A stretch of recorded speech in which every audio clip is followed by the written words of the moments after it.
que é arco?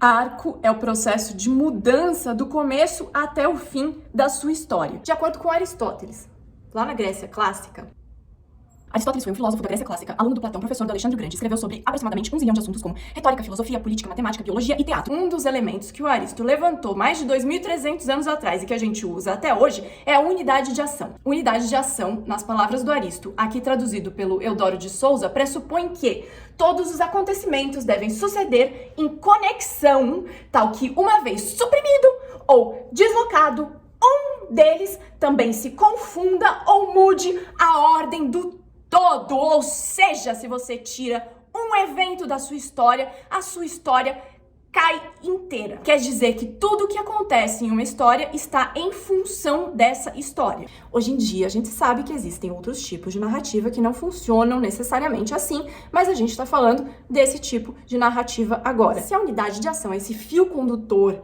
que faz com que a peça seja una e o arco é um processo de transformação do começo ao fim da obra dramatúrgica, então, para que exista arco, precisa existir, de certa maneira, unidade de ação. Eu falo de certa maneira porque dentro da unidade de ação, Aristóteles rejeita que existam outras tramas. Não tem tramas paralelas, não tem multiplot, não tem subtramas. Se você não sabe o que é uma trama, eu vou falar disso em breve, em um novo vídeo, então assina e fica por aqui. Mas só para você não ficar completamente sem saber o que eu estou dizendo, uma trama é uma cadeia de eventos da história conectados por relação de causa e consequência. Tá, eu acho que eu entendi o que é o arco. Eu ainda tenho mais uma surpresinha para você. Existem dois tipos de arco: o arco narrativo e o arco da personagem. O arco narrativo é o macro da sua história, é o que segura ela de pé, como se fossem as bases, é a espinha dorsal, é onde você consegue ver os pontos de maior tensão e de maior relaxamento da sua narrativa. A gente costuma ilustrar o arco num gráfico mais ou menos assim. Personagem A tem uma vida normal, tranquilinha, até que ela conhece personagem B e se apaixona. Essas duas personagens ficam juntas e fica tudo maravilhoso na vida da personagem A, até que ela comete um grande erro e perde a personagem B.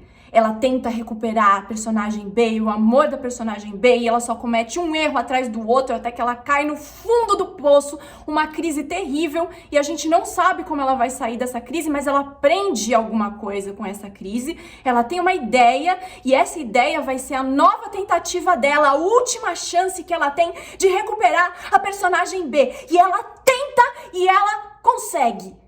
E aí elas ficam felizes para sempre. Não é necessariamente assim a história, tá? Isso é só um exemplo. Percebam que quanto mais alta a minha curva, mais tensa está a história. O arco da personagem é a transformação que uma personagem sofre do começo até o fim da narrativa. Se fosse nessa história, por exemplo, o gráfico seria mais ou menos assim. Sendo que os pontos altos são os momentos em que a personagem tá bem feliz, bacana, e os pontos baixos são os momentos em que a personagem tá caminhando pro fundo do poço. Cada personagem da sua história vai ter o seu próprio arco, principalmente se você estiver escrevendo uma série. Num filme a gente pensa no arco da narrativa e da personagem como algo que começa ao início do filme e termina no fim do filme.